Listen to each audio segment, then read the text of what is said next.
welcome to another vlog. So I'm here at Hill Country Aquatics in Austin, Texas. Brand new facility, about a year and a half old. New team. I'm really excited to show you guys a little bit about what they do here. They have a new coaching staff that's really high energy, and so I'm really thankful for the owner of the team, Jay, who opened the door for us to be here today. This vlog is sponsored by RaceBetter. We came here to do a workshop this weekend in San Antonio. Ended up staying a couple of extra days and stopped by Hill Country. So really exciting opportunity to just showcase one of, in my opinion, one of the most beautiful facilities in the country, and show a little bit of the work that they're doing here, building the team. So I hope you guys like this video. Don't forget to subscribe.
So tell me a little more about HCA and starting the team here. Yeah, so last season was our first season. Right now we got 3 groups in our upper class. It's our senior group, our high performance track, and our high performance groups. Great group of kids. We got maybe 35 of them in the water right now. Last season was kind of weird because it was our first season as a team, so we're getting a bunch of kids from different teams, different cultures meshing together. So navigating that was a little tricky, especially because our pool wasn't open yet. So we started at an 8-lane pool. When did this pool open? This pool opened, I want to say it was in September, late September, early October. So spent a few weeks crammed together, but they made it work. They did a really good job. So Coach Chrissy, she's kind of spearheaded the whole developmental side. She's done an awesome job with that, especially just coaching the coaches on how to treat those kids and get them through the practices. They're doing a great job over there. We've got a few of those kids who moved up into our upper program this season, and of course they're all sad about it because we miss our coaches. Like, those coaches are doing great. They're broken into, again, 3 groups as well. We have our adventurer group, our challenger group, and then our high performance prep group. And again, they do a lot of practices where they merge together. So some days it's adventurer and challenger are swimming together. Other days you got challenger swimming with high performance prep. This kind of gives the kids an opportunity to see what the other groups are doing and get a taste of what the other coaches are coaching like as well. And then we also get a few of those kids blending in with our upper program as well. So some days high performance prep, they come in and swim with our senior group. Sometimes with our HPT and HPT. Tell me a little more about this HCA in general, like about the facility, how it's in the middle of the school. Just briefly explain a little bit about it. Yeah, so HCA, we're kind of located on this campus here at St. Stephen's. The view's not too bad, I guess. So kind of gets me through the day. I always tell the kids, if you're having a bad day, just go step out on the balcony, take a look outside. It's awesome. Yeah.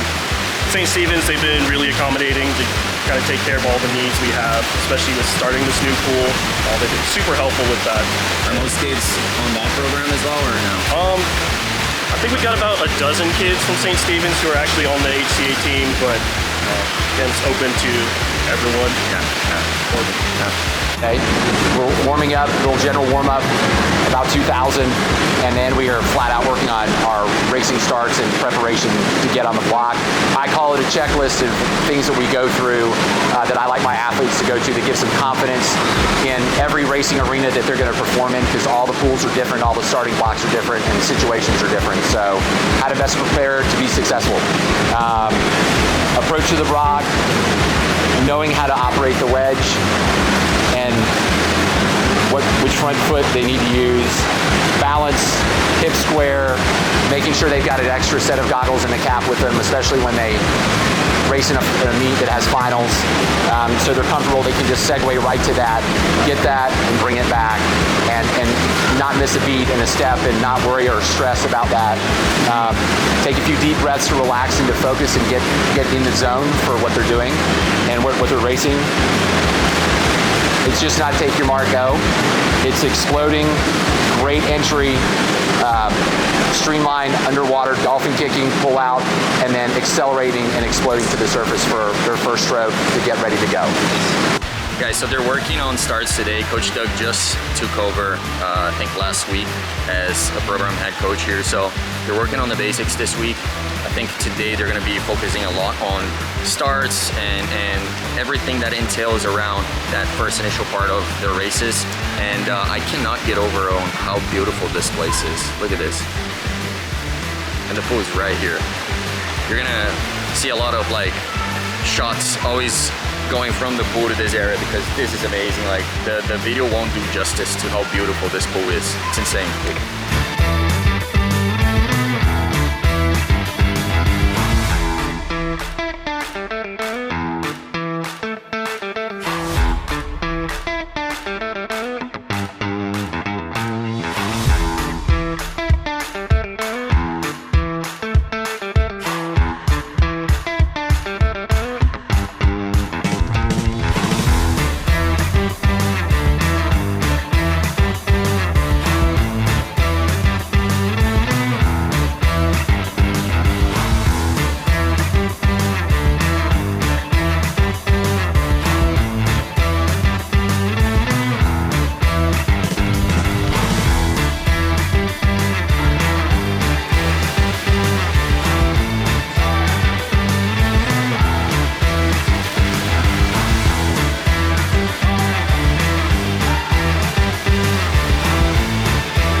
So right now our Adventure 1 and our Adventure 2 groups, which is Adventure 1, 8 to 11, and then Adventure 2 is 11 to 14. Some kids that came to the sport a little late, and some kids that are transitioning from our Explorer group, really anywhere that falls in between.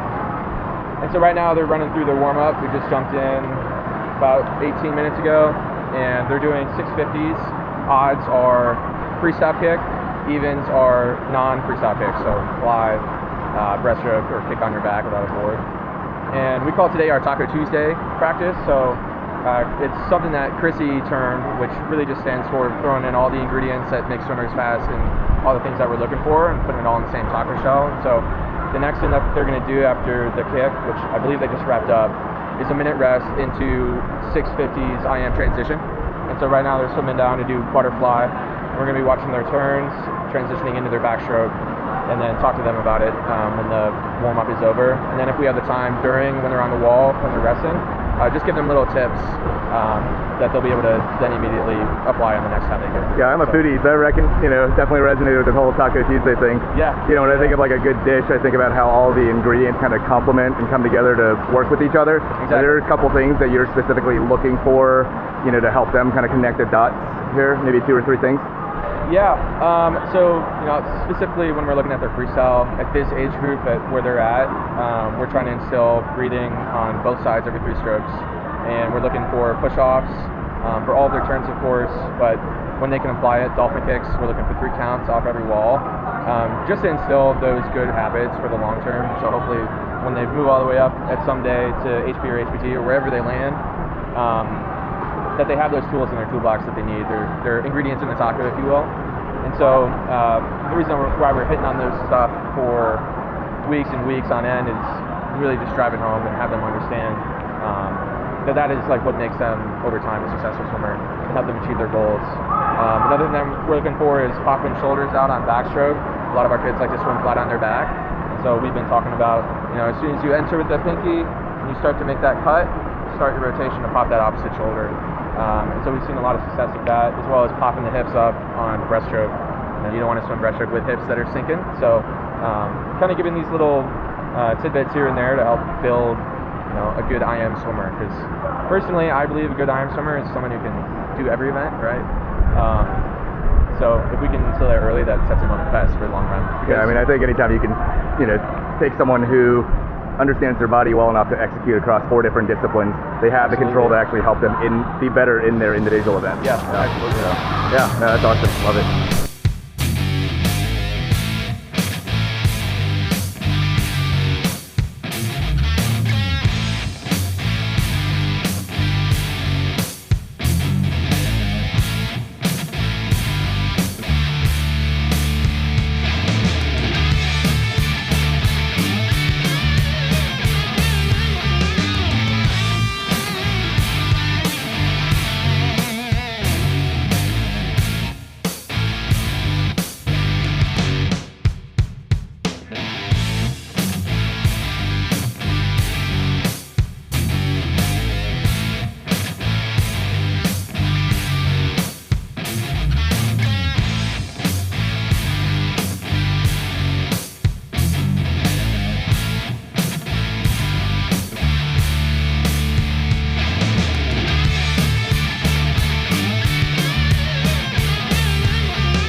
So like I said, Coach Doug is working some details of the start over here with the girls to start off, and Coach Brad is doing some video review with the boys, and then they're gonna swap. Meanwhile, on the other side of the pool here, you can hear the screams. The younger kids are going a lot of fast efforts off the blocks, which is really fun to watch. And most fun thing to watch is that they're very supportive of each other. They're yelling for each other. They're cheering on their teammates, and it's really, really cool to see the environment that they've created here, where I don't know if it's easy to see, but there's a lot of the younger crew just on the bulkhead yelling at their teammates that are going from the blocks on the other end. Again, look at this fuel. It's insane.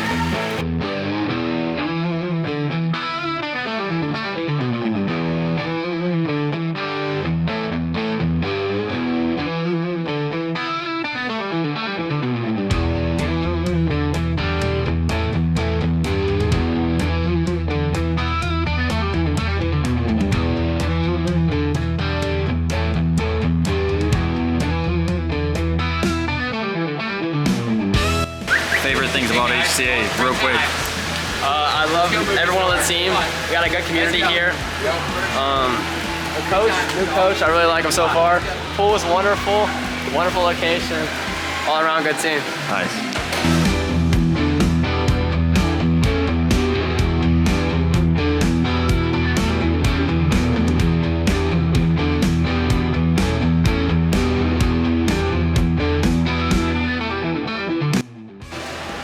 So they're about to finish up their session here. They switched back into their stations. So Coach Doug and Coach Brad are swapping between the girls and the guys. They're running a little different setup now. They're focusing on different parts of the start.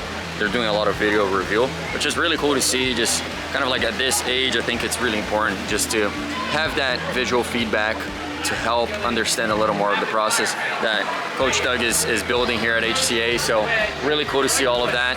If you haven't yet, please make sure you subscribe. It's gonna help me out a lot. We're almost reaching 1,000 subscribers, which is really fun. And hit a comment, leave a like, just share it with someone that lives in Austin and wants to come check out this beautiful facility. Like I said, the lighting is amazing right now. Got some houses in there. I'm loving this pool, I'm loving this environment. I wish I could come here to train every day. I do have a beautiful facility that I train at, but I really like all the green around here. So make sure you subscribe so you don't lose the next vlog, and I see you guys then.